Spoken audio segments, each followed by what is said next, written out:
छान.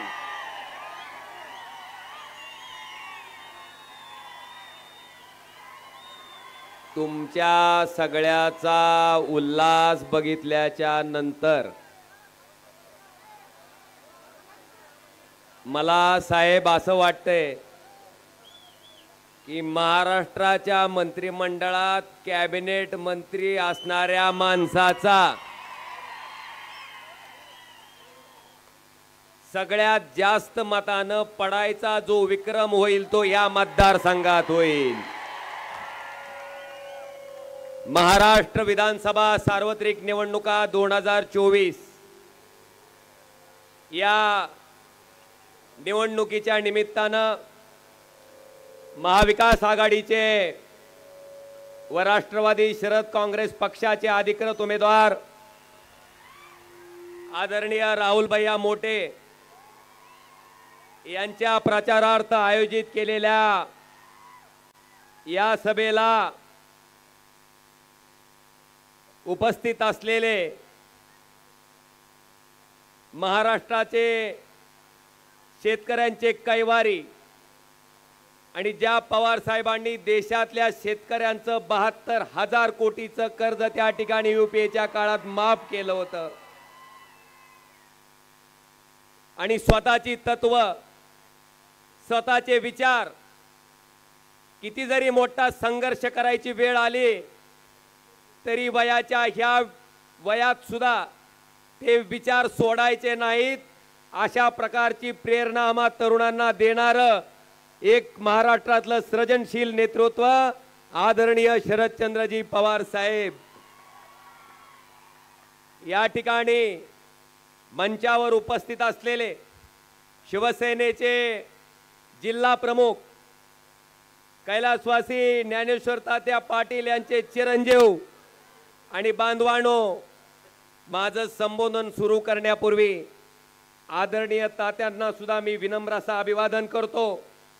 त्यांचे चिरंजीव ज्या ज्ञानेश्वर तात्याने 1995 पासून शिवसेनेचा भगवा जो खांद्यावर घेतलाय तो स्वतःच्या अंगात रक्ताचा शेवटचा थेंब होता, तोपर्यंत तो भगवा त्या ठिकाणी खाली पडू दिला नाही.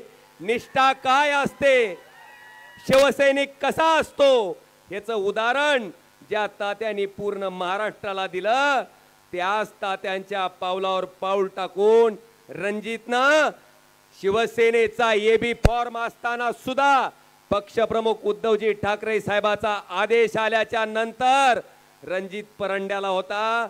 बांधवानो, 150-140च्या स्पीडनं जाऊन रणजितनं शेवटचे 2 मिनिटे शिल्लक असताना तो एबी फॉर्म काढला. मला अभिमान आहे की आज रणजित पाटील आमचे जिल्हा प्रमुख आहेत, मंचावर उपस्थित असलेले. आणि भैया, तुम्ही आता 100% चौकार मारणार आहेत, तुम्ही बिलकुल काळजी करायचं काही कारण नाही. आणि साहेब, माझी तुम्हाला विनंती असणार आहे की एका बाजूला महाराष्ट्रात गद्दारीच्या राजकारणानं पोखरले, स्वतःच्या स्वार्थासाठी स्वतःच्या पदासाठी माणसं त्या ठिकाणी 40-40 वर्षाचे पक्ष मोडून त्या ठिकाणी पळून जात आहेत. कोण खोक्याच्या आमिषाला बघून पळून जाते, कोण ईडी सीबीआयच्या भीतीला बघून पळून जाते. पण तशा प्रतिकूल परिस्थितीत ही राहुल भैयांनी आपली साथ सोडली नाही साहेब. प्रामाणिकपणे इमानदारीनं त्या ठिकाणी पवार साहेबांशी प्रामाणिक राहून त्यांच्या पाठीमागं खंबीरपणे उभा राहायचं काम राहुल भैयांनी केलंय. आणि भैया, ही प्रामाणिकपणा, ही निष्ठा ही जनता 20 तारखेच्या मतदारातून दाखवून देईल की गद्दार काय असते आणि खुद्दार काय असते. हे येणाऱ्या 23 तारखेच्या निकालातून आपल्याला त्या ठिकाणी दिसून येईल. बांधवानो, आपण बघताय मागच्या 2.5 वर्षापासून महाराष्ट्रातलं राजकारण. आता मला सांगा, खरी शिवसेना कुणाची हो?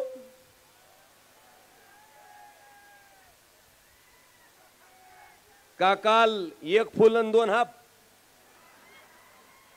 आणि म्हणून आणि खरं म्हणजे साहेब, काल का परवा सभा झाली, बघितली का नाही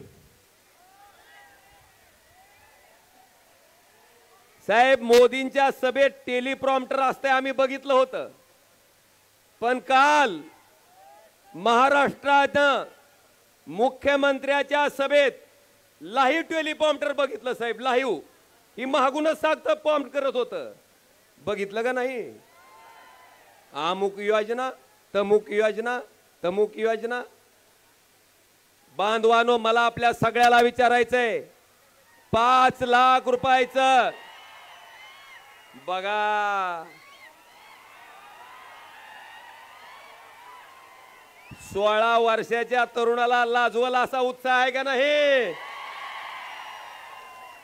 मला वाटते महाराष्ट्रातलं सुद्धा वय वाढलं असलं तरी तरुणानं आदर्श घ्यावा असं एक व्यक्तिमत्व माझ्या पाठीमागे इथं बसलंय स्टेजवर. आज बांधवांनो, मला आपल्याला सांगायचंय की अतिशय हीन पातळीचं राजकारण चालू आहे. स्वतःच्या स्वार्थासाठी, स्वतःला ईडीच्या चौकशीतून वाचण्यासाठी, स्वतःच्या 50 खोक्यासाठी लोक त्या ठिकाणी फुटतायत. आज आम्हाला अभिमान आहे साहेब, आम्ही स्वाभिमानानं अभिमानानं कुठल्याही व्यासपीठावर गेल्यावर, कोणाच्या समोर गेल्यावर सुद्धा आम्ही त्या ठिकाणी भाषण करू शकतो. कारण 50 खोके घेऊन जर कोणी गद्दारी केली असती तर इथं बारकं बसलेलं शेंबडं पोरग सुद्धा म्हणलं असतं, काय मोठ्यानं भाषण करायला रे 50 खोकेवाल्या. आम्ही आमची प्रामाणिकपणा, आमचा इमानदारी आम्ही दाखवलंय, आमची निष्ठा आम्ही दाखवलंय.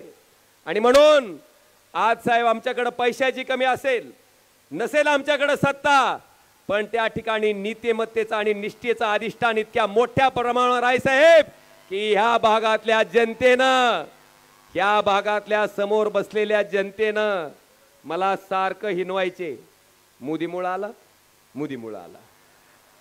मला सासूरवासच होता, सारखा डुसण्या होत्या.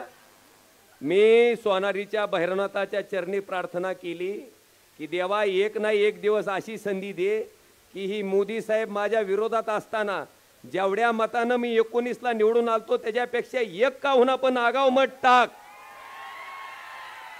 आणि गंमत अशी साहेब, आताच्या झालेल्या लोकसभेच्या निवडणुकीत अगदी पहाडासारखे उद्धवजी आपण त्या ठिकाणी माझ्या पाठीमागे उभे होतात. अशा वयातही माझ्यासाठी आपण तुळजापूरला त्या ठिकाणी सभा घेतली आणि इथली जनता आता मोदी बी त्यांच्याकडं, एक फूल दोन हात त्यांच्याकडंच. ह्या मतदारसंघामधले 6 पैकी 5 आमदार त्यांच्याकडंच, सत्तेची ताकद त्यांच्याकडंच, पैशाची ताकद त्यांच्याकडंच. आले का नाहीत बांधवानो गावगाव पैसे? 10-10, 20-20 लाख रुपये मत खरेदी करण्यासाठी पाठवले. मला देशाचे पंतप्रधान नरेंद्र मोदी साहेबांना विचारायचंय की साहेब, तुम्ही म्हणता ना खाऊंगा ना खाणे दूंगा, मग माझ्या लोकसभेच्या निवडणुकीत एका एका गावात 20-20 लाख रुपये किधर से दूंगा? कुठून आले? आभाळातून पडले का जमिनीतून आले? हा प्रश्न मला वाटतंय सामान्य माणसानं त्यांना विचारणं गरजेचं आहे. इतकी प्रतिकूल परिस्थिती असताना, संघर्ष असताना सुद्धा इथल्या सामान्य माणसानं आपल्या सगळ्याच्या आशीर्वादानं तळ हाताच्या फोडाप्रमाणे या ओमराजेला सांभाळलं. आणि साहेब, या महाराष्ट्रामध्ये जी लोक मला म्हणायची मोदीमुळं आला, मोदीमुळं आला, त्या नरेंद्र मोदी साहेबापेक्षा दुप्पट मतानं मला देशाच्या लोकसभेत पाठवायचं काम या बहादर जनतेनं केलं. महाराष्ट्रात क्रमांक 2चं मताधिक्य मला आहे साहेब. तसं तर 1च नंबरचा आला असतं, पण आपल्या पुढं काय केलं? पहिल्या मशीनवर 2 नंबरला ओमराजे निंबाळकर नाव, आपलं चिन्ह मशाल. दुसऱ्या मशीनवर पण एक मंगरुळचा निंबाळकर आणून उभा केला, त्याचं चिन्ह चिमणी. ती चिमणी मशाल सारखी दिसायची साहेब. आणि त्या चिमणीनं 20,000 मतं माझी खाल्ली. ती 20,000 मतं जर आपल्याकडे आली असती तर साहेब आपल्या सगळ्याच्या आशीर्वादानं महाराष्ट्रात 1 नंबरनं निवडून आलेला खासदार लीडनं ह्या ओमराजे त्या ठिकाणी असला असता. साहेब, आज आपल्या माध्यमातून मला एवढंच सांगायचंय की कैलासवासी ज्ञानेश्वर तात्या पाटील साहेबांनी ज्या माणसाला इथं आणलं, ज्या माणसाला हाताला धरून राजकारणाचे धडे दिले, स्वतःचे बंधू ज्या मतदारसंघातनं त्या ठिकाणी जिल्हा परिषदचे सदस्य होते, तो मतदारसंघ त्यांच्या पुतण्यासाठी दिला, निवडून आणलं, जिल्हा परिषदचं उपाध्यक्ष केलं, साहेब त्यांना आमदार केलं. त्या माणसाच्या तोंडातनं तात्या आजारी असताना जर मी लक्ष घातलं नसतं तर तुमच्या फोटोला हार पडला असता. ही जर भाषा येत असेल तर ही भाषा वापरणाऱ्या माणसाचं आपण काय केलं पाहिजे बांधवानो? काय केलं पाहिजे आपण? तात्या नेहमी म्हणायचे की मी गुलाल लावलाय, बुक्का सुद्धा कोण लावणार आहे? हे तुम्ही म्हणा. आता मी बघतोय जे ते आमदार येतय, प्रत्येक ही खोकेवाले सुरत मार्गे गुवाहाटीला जी पालती पडलेली ती का ती सारखी येते ती, आणि एकच गोष्ट असते, 4000 कोटीचा निधी आणला, 5000 कोटीचा निधी आणला. आता अरे ही 5000 कोटी 4000 कोटीचा निधी जर ओमराजेनं गोर्धनवाडीची जमीन विकून आणला असता तर त्यानं म्हणावं निधी आणला म्हणून. ही निधी कुणाचा आहे? 10 रुपयाचं साबण घ्यायचं म्हणलं तर 1 रुपया 80 पैसे जीएसटी आहे. 100 रुपयाचा शॅम्पू घ्यायचा म्हणलं तर 18 रुपये जीएसटी आहे. अंडरपॅन्ट चडी घ्यायची म्हणलं तर जीएसटी आहे. माणूस वर गेल्यावर पोहोचवायच्या सामानावर सुद्धा जीएसटी आहे. तुमच्या कष्टाचे टॅक्सचे पैसे तुम्ही आम्हाला आमदार केलं, तुम्ही आम्हाला खासदार केलं, तुम्ही आमचं सरकार बनवलं, म्हणून अधिकार आले, म्हणून तुमच्यासाठी खर्च केले. तर बांधवानो, ह्याच्यात उपकाराची भाषा पाहिजे का कर्तव्याची? कर्तव्याची. ओमराजेनं कधीही कुठल्या कार्यक्रमाचं उद्घाटन केलं नाही, कारण तुम्ही खासदार केलं म्हणून अधिकार आला. जर नसतं केलं तर कुठून केलं असतं? पण मी बघतोय साहेब 5000 कोटी 5000 कोटी. साहेब आता आपण आल्यापासून बघताय, परंडा शहरात फिरताय, सगळ्या तालुक्यात भूम परंडा वाशीमध्ये अशीच परिस्थिती आहे की गाडीत माणूस बसला की गाडीचा ड्रायव्हर मला म्हणायला लागला, काय म्हणायला लागला, गाडी सारखी अशी करते म्हणले, कमळाबाई कमळाबाई कमळाबाई कमळाबाई. अरे म्हणलं अशी का करते रे गाडी ही? नाही दादा म्हणले, ही 5000 कोटीचा विकास जी गारधाडात लपलाय ती खालून सारखा झटके द्यायला लागलाय म्हणला. काय विकास? आहार विकास. मला वाटतंय डोळ्यानं दिसतंय, बघितलंय आपण. जी कुठली कामं झाली बांधवानो, नगर पारडी फाट्याच्या रस्त्याचं काम महाविकास आघाडीचं सरकार असताना त्या ठिकाणी झालंय. इकडचं काम सुद्धा महाविकास आघाडीचं सरकार असताना झालंय. त्याच्यानंतर निस्ता आम्ही कोटीच्या कोटी उड्डाणन, कोटीच्या कोटी घोषणा ऐकतोय. प्रत्यक्षात जमिनीवर मात्र 1 पैशाचाही विकास त्या ठिकाणी झालेला त्यात दिसत नाही. बांधवानो, मला आवर्जून ह्या ठिकाणी सांगायचंय की पवार साहेब देशाचे कृषी मंत्री असताना 72,000 कोटी रुपयामध्ये देशातल्या सगळ्या शेतकऱ्याचं कर्ज माफ केलं होतं. 72,000 कोटीमध्ये. पण तुम्ही जी म्हणताव का नाही, भाई और बहिणो, ह्या पटुशांनी काय केलं माहितीये का तुम्हाला? काय केलं? 16 लाख कोटीचं 22 उद्योगपतीचं कर्ज माफ केलं. 16 लाख कोटीचं. मला सांगा, 72,000 कोटीत जर देशातल्या शेतकऱ्याचं कर्ज पूर्ण माफ होत असेल तर 16 लाख कोटी मध्ये 17 वेळेस देशातल्या शेतकऱ्याचं कर्ज माफ झालं असतं. 17 वेळेस. एकदाही केलं नाही, एकदाही केलं नाही. ह्या पद्धतीनं कार्यपद्धती असणारी ही सगळी माणसं आहेत. आता ह्यांचा ठाव ठिकाणा वेळीच ओळखा आणि ह्या गद्दारीला गाडण्यासाठी आता तुमच्या सगळ्याची इमानदारी फार महत्वाची आहे. राहणार का नाही? कडपस्तोर. आता बघतोय साहेब 2 महिन्यापासून दुसरी कुठली योजनाच नाही. कुठली? लाडकी बहीण.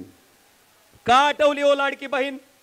लाडक्या बहिणीला एकनाथ शिंदे साहेब तुम्ही ज्या दिवशी मुख्यमंत्री झालात त्या दिवशी जर बसल्या 1,500 रुपये लाडक्या बहिणीला द्यायला चालू केले असते, जसं उद्धव ठाकरे साहेब मुख्यमंत्री म्हणून महाविकास आघाडीच्या सरकारमध्ये बसल्याच्या नंतर त्या मीटिंग मध्ये मुख्यमंत्री झाल्या आपल्या महाराष्ट्रातल्या शेतकऱ्याचं 2 लाख रुपयाचं कर्ज त्यांनी उद्धव साहेबांनी माफ केलं होतं. बांधवानो, साहेबांनी मेळावा घेतला नाही, साहेबांनी जाहिरात केली नाही, माफ करून टाकलं. कुठली निवडणूक येते का याची वाट बघितली नाही.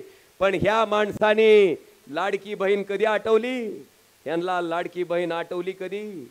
लोकसभेचं निबार रुमन ह्यांच्या पाठाडात बसल्यावर यांना बहिणीची आठवण झाली. तवर बहीण आठवली नव्हती.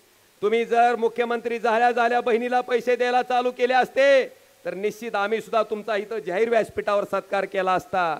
पण तुम्ही केवळ स्वतःची खुर्ची वाचवण्यासाठी हे सगळा खटाटोप चाललाय. म्हणून ही लाडकी बहीण योजना नव्हे तर लाडकी खुर्ची योजना आहे बांधवांनो. हे सुद्धा आता सामान्य माणसानं लक्षात घेणं गरजेचं आहे. आणि फोन येतात का नाही, तो लाडक्या बहिणीचे पैसे मिळाले का म्हणून येतात का नाही? हा, आता मला सांगा साहेब, या लाडक्या बहिणीच्या मला वाटते काय म्हणायचं, त्या पिपाणीत पुंगी टाकायचं, पुंगीत पाणी टाकायचं काम आपण केलंय. कसं कसं आपण जी पंचसूत्री जाहीर केली ही आता सांगायले होते 1,500चे आमचं सरकार आल्यावर आम्ही 2100 करू म्हणून सांगायलेत का नाही? पण बांधवानो, महाविकास आघाडीचं सरकार आल्याच्या नंतर त्या पंचसूत्रीप्रमाणे या लाडक्या बहिणीला जे मानधन दिलं जातंय ते महिना 3,000 रुपये त्या ठिकाणी दिलं जाणार आहे. हे सुद्धा त्या ठिकाणी लक्षात घ्या. आता ही जी 1,500ची पिपाणी कुठं वाजवी हिंडायची म्हणावं, ही लक्षात घ्या बांधवानो. दुसरं सगळ्यात महत्वाचं, महाविकास आघाडीचं सरकार आल्याच्या नंतर शेतकऱ्यांचं कर्ज 3 लाख रुपयापर्यंत माफ करायचा निर्णय त्या पंचसूत्रीमध्ये त्या ठिकाणी घेतला गेला बांधवानो. जे शेतकरी रेग्युलर कर्ज भरतील त्यांच्यासाठी 50,000 रुपये सानुग्रह अनुदान. आणि सगळ्यात महत्वाचं 5 लाख रुपयाचं तुम्ही ते आरोग्य कार्ड घेऊन गेल्यावर डॉक्टर तुम्हाला सांगते पहिल्यांदा हा आजार बसत नाही, ह्या गोळ्या बसत नाही, हे ऑपरेशन बसत नाही. मग ही कार्ड घेऊन कुठे हिंडायचे बोंबलं? ही अवस्था आहे त्या कार्डची. आणि हीच गोष्ट लक्षात घेऊन महाविकास आघाडीनं त्या ठिकाणी 25 लाख रुपयाचा तुमचा आरोग्य विमा त्या ठिकाणी द्यायचा निर्णय महाविकास आघाडीच्या सरकारनं घेतलाय बांधवांनो. फक्त मुलींच्या शिक्षण फ्री करू म्हणून घोषणा या सरकारनं केली, पण मुलींचं आणि मुलांचं दोघांचं शिक्षण घोषणा नाही तर त्या ठिकाणी मोफत द्यायचा निर्णय महाविकास आघाडीच्या पंचसूत्रीमध्ये आहे बांधवांनो. विषय बरेच आहेत, असंख्य आहेत. मला आपल्या सगळ्याला एवढंच सांगायचंय, प्रामाणिकपणे सांगायचंय की एखादा समाज जेव्हा रस्त्यावर मोठ्या प्रमाणात उतरतो, समाज रस्त्यावर उतरल्याच्या नंतर लाखो शेकडो लोक रस्त्यावर उतरल्याच्या नंतर ते आंदोलन कोणत्या का समाजाचा असना त्या समाजाचा सन्मान करणं हे लोकप्रतिनिधीचं काम आहे. साहेब, आम्ही त्या मराठा आंदोलनाचा सन्मान केला, पण काही लोक त्या ठिकाणी ह्या मराठा आंदोलकाला म्हणायचे की आमचं सरकार आल्यावर तुम्हाला मराठा आंदोलनाची खात सुटली का नाही बांधवानो? आहे का नाही लक्षात? आहे का नाही लक्षात? धनगर समाजाचं सुद्धा तसंच फसवणूक करायचं काम या सरकारनं केलं की आमचं सरकार आल्यावर 4थ्या का 3ऱ्या कॅबिनेटला आम्ही धनगर समाजाच्या आरक्षणाच्या बाबतीतला निर्णय घेऊ. पण बांधवानो, तोही निर्णय या सरकारनं घेतला नाही.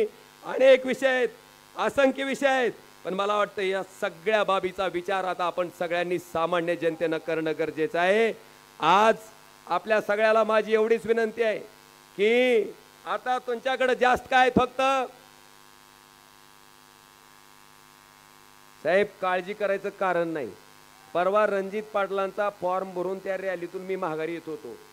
आपल्या विरोधी पक्षाच्या उमेदवाराची रॅली होती, माणसं भरपूर होती, पण मला सांगा अर्धा किलोमीटर त्या माणसातनं मी येत होतो. एका तरी माणसानं मला बोलावं. माणसं जणू नजरेत मला सांगत होती, दादा 20 तारखेपासून काय हात धुवून घ्यायचंय ती घेऊ द्या आम्हाला, 20ला आमचं मतदान तुतारीलाच आहे. अशा त्यांच्या नजरा सांगत होत्या, बोलत होते. आणि आपण बघितलंय लोकसभेला सुद्धा कोट्यावधी रुपयाचा पाऊस पडून अक्षरशः पैशाची अतिवृष्टी होती. आता पैशाची ढगफुटी होईल, पण ढगफुटी झाल्याच्या नंतर सुद्धा बांधवानो, बेमानीनं कमवलेल्या पैशाला बेमानी करणं जगातली सगळ्यात मोठी इमानदारी असते. हे मात्र पक्क लक्षात ठेवा. साहेब, खरंच या तालुक्याचे मानावे तेवढे आभार कमी आहेत, मानावे तेवढे ऋण कमी आहेत. या तालुक्यानं माझ्या लोकसभेमध्ये बोमपरांडा वाशी विधानसभा मतदारसंघानं 81,000 मताची लीड या ओमराजेच्या पाठीमागे दिली. बांधवानो, त्यावेळेस मी उभा होतो. आज माझी सगळ्या शिवसैनिकांना कळकळीची विनंती आहे, राहुल भैयांनी स्वतः उमेदवार आहे समजून, रणजितनं ज्ञानेश्वर तात्यांनी स्वतः उमेदवार आहे समजून त्या ठिकाणी ह्या ओमराजेला 81,000 मताचं मताधिक्य देण्यासाठी दिवस रात्र मेहनत घेऊन परिश्रम घेतले होते. आता वेळ आपली आहे बांधवानो, ही गद्दारी गाडण्यासाठी, ही गद्दारीची कीड गाडण्यासाठी उद्याच्या येणाऱ्या 19 तारखेला आपल्याला सगळ्याला मतदान करायचंय. मी तपाशीत असतो सारखं, मला माहिती आहे 20 आहे ती. म्हणलं पण भाषण आपलं पार जोशात यायला लागले, खरंच ऐकायली ती का नाही ते बघावं लागतंय तपासून. माईकची बी टेस्टिंग होऊन जाते कडप असतोरच्या. मी 19 म्हणल्या खाट दिशी उत्तर आलं तुमचं काय आहे, म्हणजे तारीख पक्की लक्षात आहे तुमच्या. म्हणून बांधवानो, येणाऱ्या 20 तारखेला हिथं बी गोळ घातलाय बरं का जरा.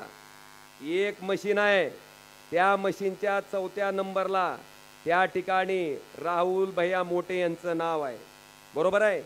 त्या मशीनच्या पुढं भैयांचं चिन्ह कुठलं आहे? हां हां हां, अरे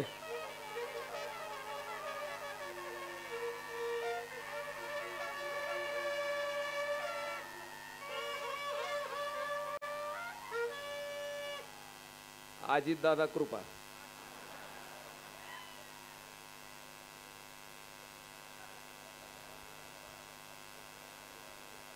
आपलं चिन्ह आहे तुतारी वाजवणारा माणूस. कितव्या नंबरला आहे? कितव्या नंबरला आहे? आणि ती जसा रडीचा डाव खेळते तसा आता सुद्धा रडीचा डाव खेळायलेत. 2 नंबरच्या मशीनवर 2 नंबरला सुद्धा राहुल भैया सारखंच नाव असणार एक नाव आणलंय त्यांनी. पण बांधवानो, मतदान करत असताना जी मशीन फुल भरलेली आहे, फुल भरलेली मशीन जी आहे त्या मशीनवर 1 नंबरच्या मशीनवर व्यवस्थित जायचं. कुत्र मागं लागल्यासारखं मतदान करायला जायचं नाही, शांततेत जायचं. नाहीतर लय उलास असतं. इथली लय उलाशी होती बघा ह्या कोपऱ्यातली, आता जरा थंड बसली ती लय उलास. ती उलास करून त्या चिमणीला 20,000 मतं पडली होती. म्हणून ध्यान करून जायचं व्यवस्थित. 4 नंबर पूर्ण भरलेली मशीन बघायचं, 4 नंबरचं नाव वाचायचं. राहुल महारुद्र बाप्पा मोठे असं नाव आहे. त्या नावाला लिहिता वाचता येत नसेल तर ही चिन्ह आहे तुतारी वाजवणारा माणूस. ही नीट बघायचं आणि बघून पुन्हा बघून त्या 4 नंबरचा मोरचं बटन दाबायचं. त्याच ठिकाणी आपण समजून जायचं की गद्दारी गाडायला आपल्या एका मताचा हातभार लागलेला आहे. बरेच विषय आहेत, पण साहेबांचं सुद्धा मार्गदर्शन आपल्या सगळ्यांना ऐकायचंय. आज खरंच प्रामाणिकपणा काय असतो, लोकशाही काय असते, डॉक्टर बाबासाहेब आंबेडकरांच्या संविधानामध्ये काय शक्ती आहे, काय ताकद आहे. जी लोक म्हणायचे आपकी बार 400 पार, मला वाटतंय त्या लोकांना संविधानाला पाया पडायची वेळ त्या ठिकाणी ह्या जनतेनं दाखवून दिली साहेब. आणि खरंच साहेब, मी आपला आदर्श घेतो की इतकं वय झालेलं असताना सुद्धा स्वतःची तत्व, स्वतःची विचार, खरंच माणसाला सरळ कसं करायचं आणि लोकांचं मत आपल्या पाठीमागं कष्ट करून प्रामाणिकपणे काम करून, मला वाटतंय पवार साहेबांनी जसं आपलं म्हणणं त्या ठिकाणी महाराष्ट्रात पटवून दिलंय साहेब, इथून पुढची कित्येक तरुण पिढी तुमचा आदर्श घेऊन त्या ठिकाणी राजकारण करेल. अशा पद्धतीचं आपलं राजकारणातलं आचरण आहे. मी आपल्या सगळ्याला विनंती करतो की 4 नंबरच्या बटनाच्या पुढचं तुतारी वाजवणाऱ्या माणसाच्या पुढचं बटन दाबून राहुल भैयांना त्या ठिकाणी विधानसभेत चौकार मानायची संधी द्या, ही विनंती करून आपली रजा घेतो. धन्यवाद. जय हिंद, जय महाराष्ट्र. खासदार ओमराजेंचे मी मनपूर्वक आभार व्यक्त करते. आणि यानंतर महाराष्ट्राचे आधारवड असलेले सन्मान्य खासदार पवार साहेब, जशी वारकऱ्याच्या भक्तीशिवाय पंढरीचा वारकरी नाही, तशीच पवार साहेबांच्या नेतृत्वाशिवाय महाराष्ट्राला पर्याय नाही. महाराष्ट्राचा